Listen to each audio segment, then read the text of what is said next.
We're having a lot of fun, and I'm honored because we are in the presence of a true Hall of Famer. Ooh. But they're dangling it in front of you, Nick. You're not a Hall of it's Famer. Off even more. You're going to have to wait. You're going to have to wait. Listen, call up this guy's Wikipedia. Tell you all you need to know. Nick Lewis, N-I-K. Nick Lewis. And not like you need an introduction. I'm Greek. You're Greek? Yeah, it's the Greek origin of my name, so. I get you now. Now you say that. Yeah, I get it. I'm Greek. Get the dark look, dark complexion. 2-time Grey Cup champion. Whew. Just an all-star pretty much every year, eh, Nick? Well, I got screwed out of a couple, especially my second year. How? Voting? Jerks like me? Well, okay, my second year in the league, we're beating Edmonton 44-16. Minute on the clock, they get the ball back. Trey Young gives up a 45-yard pass to Jason Tucker. I was leading the league in receiving until that pass. Their last offensive play, he passes me and becomes number one in the league that year, or I would have led the league. Mm-hmm. Trey came to the sideline, and he was like, oh, well, we're going to win the game. And I was like, Trey, you just cost me in my second year to lead the league in receiving. And he goes, oh, I didn't know that. But the All-Stars, even the West All-Stars, Jason Tucker made it. Milt Stegall made it. Milt had like 16 touchdowns that year. Then they chose Elijah Thurman and Ryan Thelwell, both just over 1,000 yards receiving, because they said you needed 2 slot backs, 2 receivers. But they said 1 running back and 1 fullback, but Joffrey and Charles Roberts made it.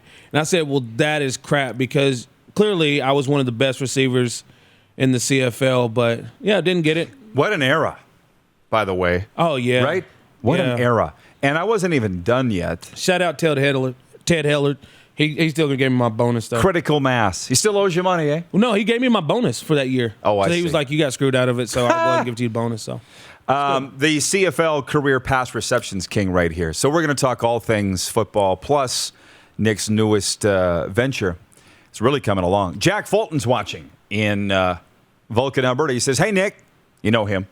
Love Jack. I love him, too. Just a real solid guy. Jeff Cabillas watching in Winnipeg. Nick, great to see you again. But listening to you, watch your feet because I'm going to drop some names here for a second. But listening to you say, yeah, it's not enough that you were an all-star in 06, 07, 2010 through 2012. It's the ones you didn't get. It reminds me of riding a bus with Martin Brodeur. And I was sitting beside him, and I said, Marty, which of your 3 Stanley Cups?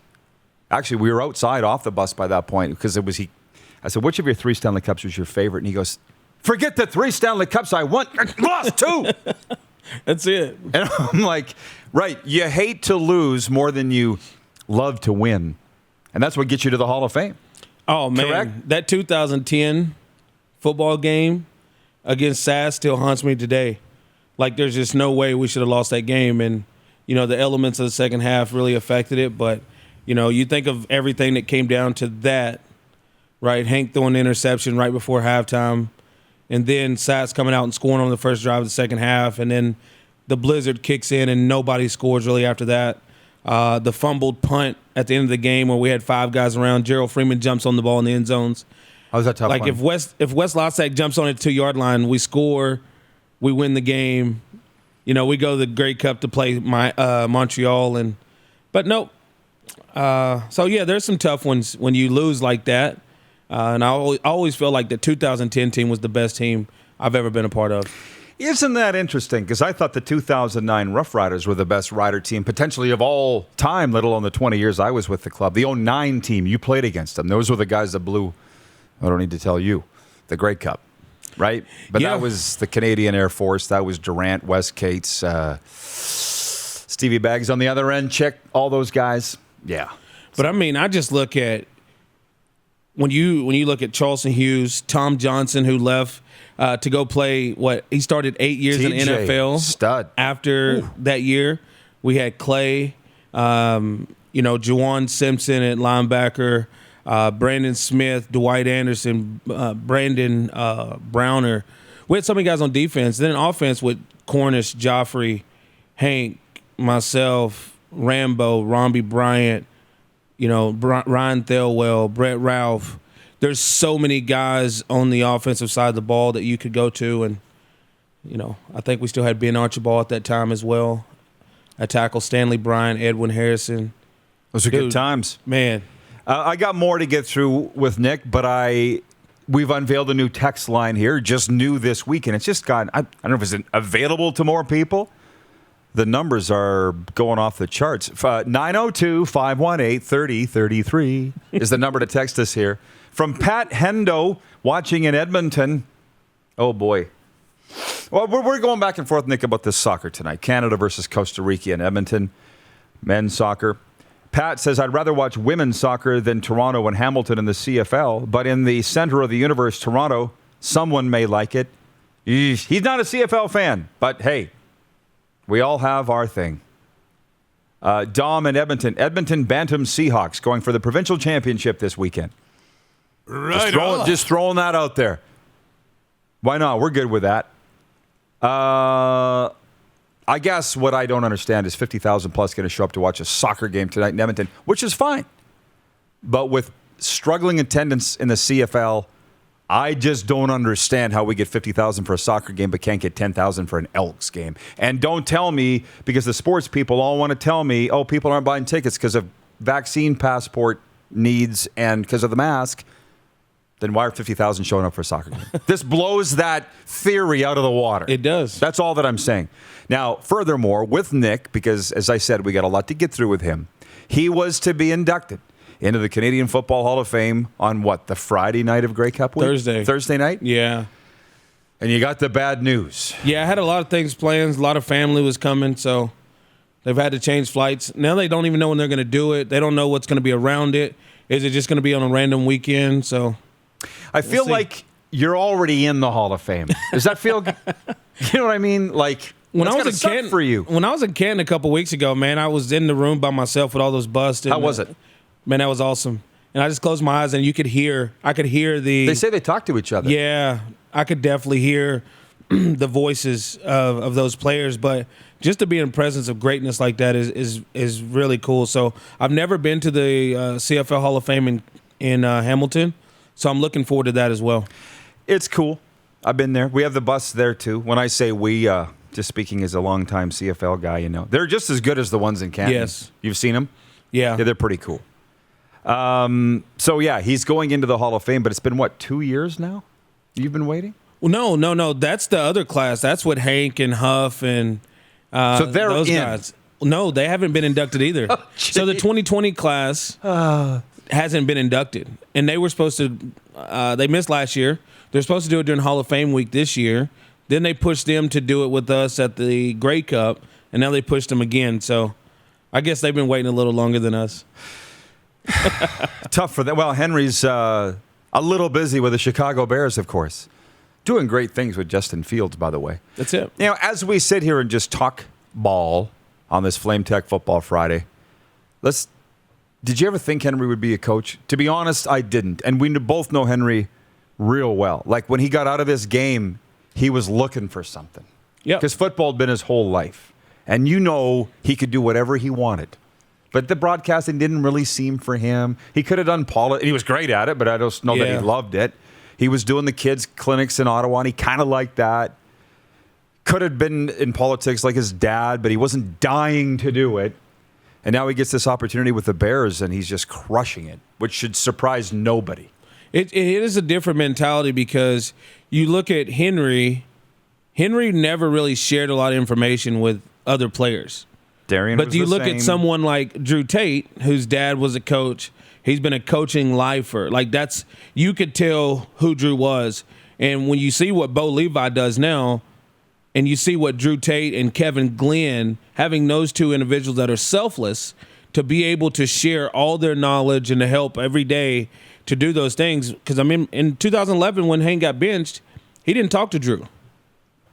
Right, and it's not like Drew made the choice. Hey, I'm going to start now, so you can't take it out on the team. So it is different, but I mean, I know that life after football, you kind of reflect on some things differently. So, I'm glad Hank's doing well. He's definitely a special talent. I've always said he was the most talented quarterback I've ever played with. Oh, yeah, absolutely. Speaking of talent. as we switch gears for a second to the National Football League, where it is week 10. Our poll question today for Capital Automall Universal Collision Center is, who will have the biggest impact with his new team? Odell Beckham Jr., who signed with the Los Angeles Rams, or Cam Newton, who is signed with the Carolina Panthers? 1-year deal for Newt. Who's going to have the bigger impact? I think it'll be Odell, and simply because I don't think Carolina has any hopes of really going to the playoffs or doing anything special. But when you look at the Rams adding Von Miller and now Odell, with Cooper Kupp and the group of receivers they have, I mean, Odell just running crossing routes and using his speed and running over routes, it's going to make the defense have to play differently. And that's the biggest impact. Odell doesn't even have to get catches. He just has to make the defense play differently. And when you look at the running back situation with Darrell Henderson, I mean, his percentage is going to go up because that's going to take an extra man out of the box. I mean, Odell can still play. He doesn't have to be an all-star. He doesn't have to be the greatest receiver on the field. He just has to go be consistent and run routes the way he does, and he'll change the defense to allow that team to be more successful. And I love Matt Stafford. He's finally on a team where he can actually go out and play well, and it's showing. But for the Sunday night game. Yeah, Rams I mean, and everybody's Titans. going to have a couple games, right? That Titans defense is, you put them on primetime football, every time they played on primetime this year, that Titans defense has been great. Jeff, the Stamps fans watching, says, of all the great quarterbacks I've seen as a Stamps fan, Burris is my least favorite. Well, it is what it is. That's a great list, though. Like, it's Right. not like it's not. I don't even think that would bother Hank. Wait a minute. Everything bothers Hank. But You can't say you like Marcus Crandall over Hank, though. who knows? Maybe he had a great experience with Marcus meeting him in a mall food court or something. I don't know. But Doug Flutie, Jeff Garcia, Dave Dickinson, Bo Levi, my buddy. Kevin Glenn, of course. There's been a lot of great quarterbacks. If Henry is your least favorite, then that's totally fine. I understand that. But just back to this Odell thing for a second. When you say who's got a better impact, I guess you could look at it a lot of ways. Statistically, or does Odell take him to a Super Bowl, which there's a very good chance they would do that. And it's making me realize how not lucky, because you earned it, but you got 2 Grey Cup rings and a Hall of Fame ring. Because I know a lot of guys that have won championships but aren't in the Hall of Fame. I know guys that are in the Hall of Fame that never won a championship. You got both. And you know what's most impressive to me is the ability to go through most of my career, and everybody was like, well, I always had dynamic receivers around me. Right. I always had Cope and Rambo. Always had, when I went to Montreal, it was Fred Stamps and SJ, and then BJ Cunningham and Ernest Jackson. And so I've always had other great receivers around me at all times that allowed me to push myself to just want to be in the same group. And it helped me so much, right? Yeah. And to know that you see a guy like G-Roy for, a couple years, he had to carry the team by himself. You see a guy like Fred Stamps in Edmonton had Same to carry thing. the team by himself. I never wanted to be in that situation. And I was glad that Calgary put me around all these great receivers and just allowed me to do what I do really well. And I didn't have to go out and do anything that I don't do really well. And it worked out. Your Grey Cups were 08 and 14. You were playing that long, huh? Which 11 one? years. Yeah. It's different. 08, I was a young guy, 5th year. I tied a Stampede record for 11 catches in a Grey Cup game. I was one of the best players on the team. I was going out doing what I do. 14, battling back from my broken leg and torn all the ligaments in my ankle. It was a very painful year. There was days I couldn't go through walkthrough. I missed 5 games that year. Everything that I'd went through to get to that Grey Cup game, it was so different because I was more of a leader of men, right? I was more impact to everyone around me, right? It was more, how do I affect you? How can I help you get better? How can I help Mo Price be at the top of his game? How can I help Joe West be at the top of his game, right? How can I help Eric Rogers, who's been on our PR that whole season in 14, and Kamar Jordan, who's been on our PR for 3 years? Like, my impact was more of how can I help them be the best they can be for us to be successful, because I could no longer be that in 2014 with the circumstance of my ankle. Paying it forward. Yeah. We'll talk about more of this and AO Sports and bring in more of you, the viewer, here in Taco Time Viewer Takeover. You are watching a Flame Tech Football Friday here on the RP Show. Flame Tech's locally owned and operated industry leaders in commercial and industrial combustion technology. We reserve Fridays for the gridiron. That's what we're doing with Nick.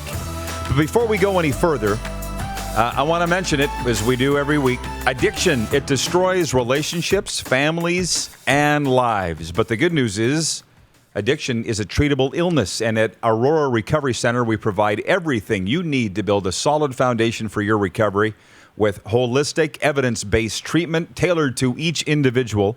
Located in Gimli, Manitoba, on the shores of Lake Winnipeg, Aurora can help regardless of whether or not you feel ready or have tried before. Aurora Recovery Center, recovery for life. Visit their website, aurorarecoverycenter.com. I can speak to the fact that recovery works. Living testimonial right here. Before we get into this weekend in the CFL, week 15 now, I believe, Friday Night Football doubleheader, Saturday doubleheader, Nick Lewis has an incredibly exciting venture on the go. I've been watching this thing be built right from square one. What square are you at now? Man, it's so exciting. The platform's finally done being built. AO Sports. AO Sports is done being built. Now, over the course of the rest of this month, we'll start to add our own original content, add our own graphics. We have some amazing athletes on board, from NFL Hall of Famers, CFL Hall of Famers, 2 of the top 10 racquetball players in the world, international rugby players, soccer players. Tell people what it is. So what it is it's a subscription-based platform where it's a $7 a month subscription. You're going to be able to come on. You get access to all the athletes on the platform and their content. So unfiltered content, as far as we'll have our own game day shows. We'll have our own CFL weekly shows. There'll be vlogs, live content. You'll see athletes interviewing athletes. We'll have media passes and things like that as well. Podcasts, videocasts, and then you'll be able to learn from your your favorite athletes. So if you want to learn how to play receiver from G. Roy Simon, or learn how to play D tackle from Warren Sapp, or want to learn a certain skill from a certain athlete, they're going to be able to teach those things. We'll have professional development. We'll have top sports trainers. We have doctors on board, like high professional sports doctors on board, that will be doing courses on rehabilitation, on staying healthy, on getting not just pain-free, but getting to optimal, where you're able to optimize your talent. And that's what you need to be at, right, as an athlete. But we're going to help these athletes, the younger ones, brand themselves, understand what branding is, and be able to market themselves into a whole new world. And this is where we're going as athletes, and we want to monetize that, right? So I came up with this idea 2 years ago, and it's been a long journey, and to be here today is amazing. So we have great support, like I said, from all different types of people in different worlds, and we're bringing on more and more Olympians and more people to the table. So I'm really excited about what we're going to do. Dr. Jen Welter's on board as one of my board members, and she has some really fascinating things around women's football, but also bringing more women to the platform to share their voice and their vision with the world. So I'm super excited about it. Can't wait. Do you have a launch date? We don't have an actual launch date yet. The launch is going to be next month. We haven't set a date yet. It's really about how long it takes us to upload our graphics and our content. But I'm telling you, there's some really cool content that's going to be coming to the platform from these amazing individuals, and it's going to be something that you're going to want to see. Gotcha. Well, give this guy a follow on Twitter. AO Sports. You got a winning team behind you, so it's very exciting. Yes. Yeah. Darren DuPont's on my advisory board. Devon Claybrooks, Tag Cornegay. There's so many, Damon Allen, Garrett Jones. There's so many guys and girls that are involved with this project, that we really wanted to have it about freedom of content, But also, like, here in Canada, you can't talk about the Blue Jays, can't talk about the Raptors. Well, guess what? Now we're going to have people that can talk about the Raptors and talk about the Blue Jays, but talk about everything openly and honestly. And that's what people love about your show as well, is they're going to get sports talk regardless of who you're talking about. And it's going to be the truth, and it's going to be your truth. It's funny because an NHL scout said to me last week in the media room at the Brand Center, he goes, I love your show. He goes, it's clear you can say whatever you want, but he's like, you don't spit talk anybody. You just, right? You're not making anybody look bad, but you're also not controlled. And I'm like, yes, that's what's awesome about it. And that's what he's doing. That's it. In a variety of other sports, plus the ones that I talk about. Here, the reason my face went a little... We got another one. Notification from TSN. Chris McGowan has resigned from his role as president of the Portland Trail Blazers. It was announced Friday morning. This comes after the team said last week it was hiring an outside firm to investigate workplace environment concerns. Both The Athletic and Yahoo Sports reported the probe stemmed from allegations of workplace misconduct involving Neil Olshey, the general manager for the organization. McGowan thanked Blazers ownership and staff in a news release sent out by the team this morning. So there are more. They say they come in threes. Bob Murray of the Anaheim Ducks earlier this week. McGowan here today. So it's coming in way more than that. Whew. Can we just say it's really a lot of toxic masculinity? But the biggest thing that needs to be known is 10 years ago, like, this was okay, right? It probably wasn't okay out in the public, but now with more social media, with more people being called out, and you notice a lot of everything stems from people's who they were and how they've progressed into this, right? You look at John Gruden over the course of 7 years, right? It wasn't like he's changing. John Gruden's still John Gruden, right? But when he started saying that stuff, it was okay. Now it's not. So there's a lot of people in those positions right now that's sitting on pins and needles, and they need to redirect on – because where do you stop it? I know. Because you can actually go back and probably look at majority and see something in their history. I know, but I talk about this with my friend just like you talk about it with your friends, and we're friends. Now we're talking about it. And I think the guys, when you say toxic masculinity, let's say that it is mostly men. They're the ones that are stepping down. Sometimes I think a lot of them are so arrogant and narcissistic that they're not looking over their shoulder. They don't realize they should be looking over their shoulder. That's what's got them in trouble in the first place. I'm sure some are looking over their shoulder. But do you know what I mean? What's happened with the Suns? The Phoenix Suns? Yeah. What happened there? I don't know. You tell me. You haven't seen it? No. One of the owners? What did he do? Oh, man. Passing pictures of his wife in swimsuits to people in meetings. There's some racial tension and things on Earl Watson being fired. And there's some other stuff. Yeah, this is coming down the pipe, too. So... there's the third. Okay. And his wife actually messaged ex-employees and said, hey, our family's life is on the line with this. Like, you need to reconsider. Like, what are you doing messaging people that's talking already? Yeah. Right? Oh, boy. There's, yeah. But, they will learn. Nobody's perfect. I'm pretty sure I probably said something to someone that could be taken a separate way sometime, but... it's a You've part of offended maturity. me many times. I couldn't even get it out of my mouth before he started. Well, at least I told. It's not a laughing matter. I'm just saying, Nick's nailed it. Like, the thing with John Gruden is he's the same guy now as he was then. A lot of these guys aren't changing, and it's interesting because I had a football guy in Vegas. He's probably watching right now. When this broke, I called him and I said, "What's the scoop on this?" And he goes, Gruden is going to be the fall guy. I've said it on this show. You might have seen it. He goes, 650,000 emails, Rod. Do you think Gruden's the only one that said something inappropriate? But that the NFL, and let's just say that Commissioner Roger Goodell went to the investigators and said, if we give you Gruden's head on a platter, will you leave everybody else alone? And they're like, yes, we'll take that deal. But that's a tough one to me. Like, you can't just release Gruden's because he said something about you. What he did. Right? And Goodell had a personal grudge. You must have heard all the same things. Yeah, regardless good or bad, you can't just release Gruden's. And if he says we got to keep it in house to protect the shield, it's really crazy that they really went out on their own and didn't protect their own in that. And nothing surprises me anymore.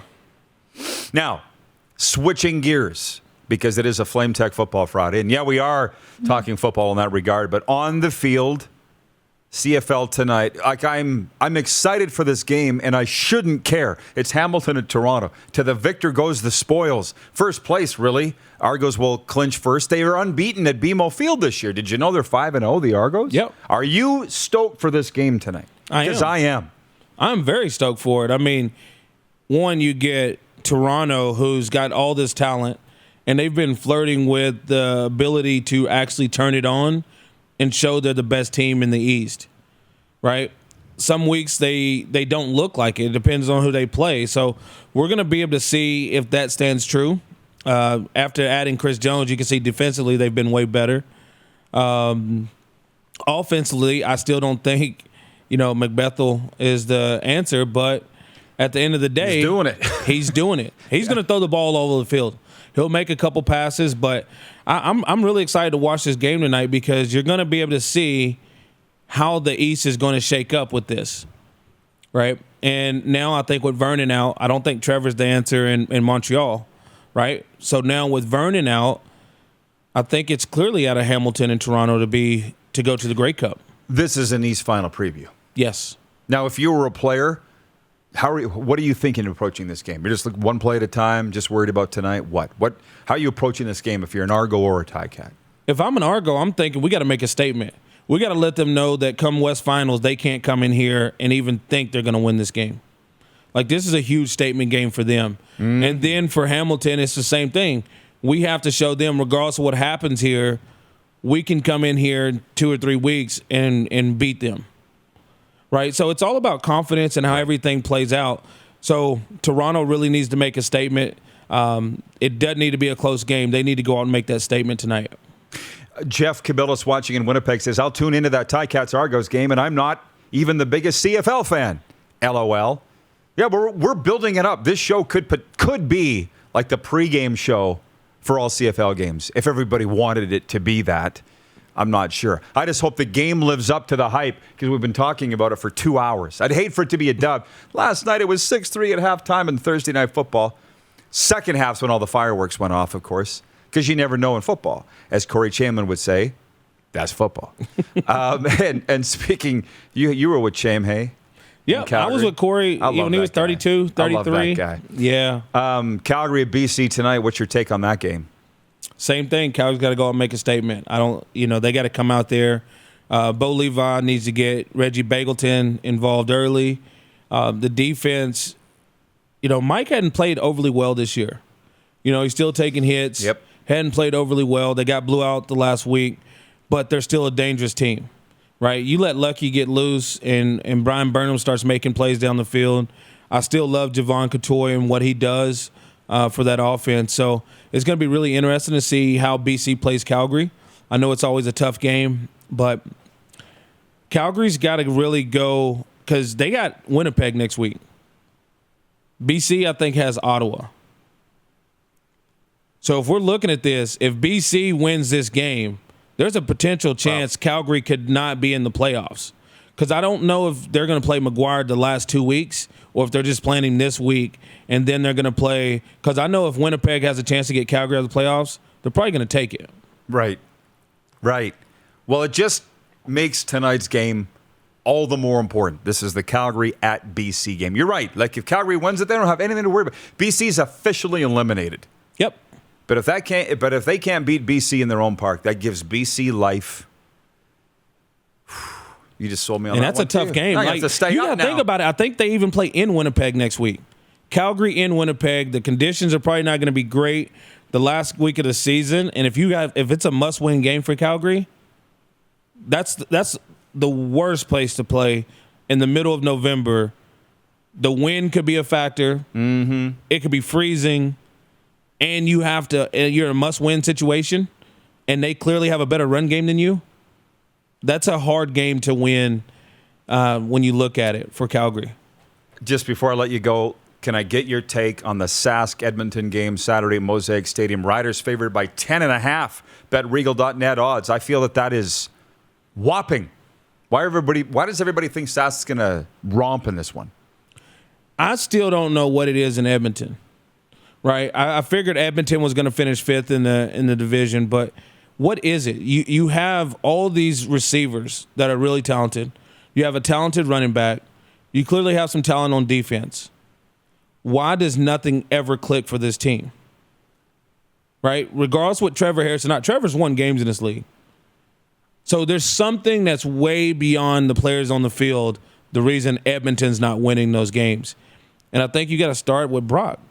And I think that when you go from Brock, you look at everybody else, and there's something going on in Edmonton that's way worse than what the team is doing on the field because they're way too talented. I haven't seen Ellison's name in any kind of highlights. I haven't seen Darrell Walker. He's dropping balls.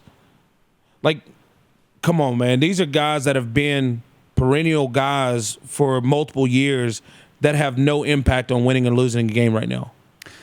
I look at the roster and go, this is talented. I look at the coaching staff and say, this is a great staff. What is going on? So, yeah, that's for them to figure out. Nick, always great seeing you. Enjoy the football. Appreciate it. The Hall of Famer, Nick Lewis.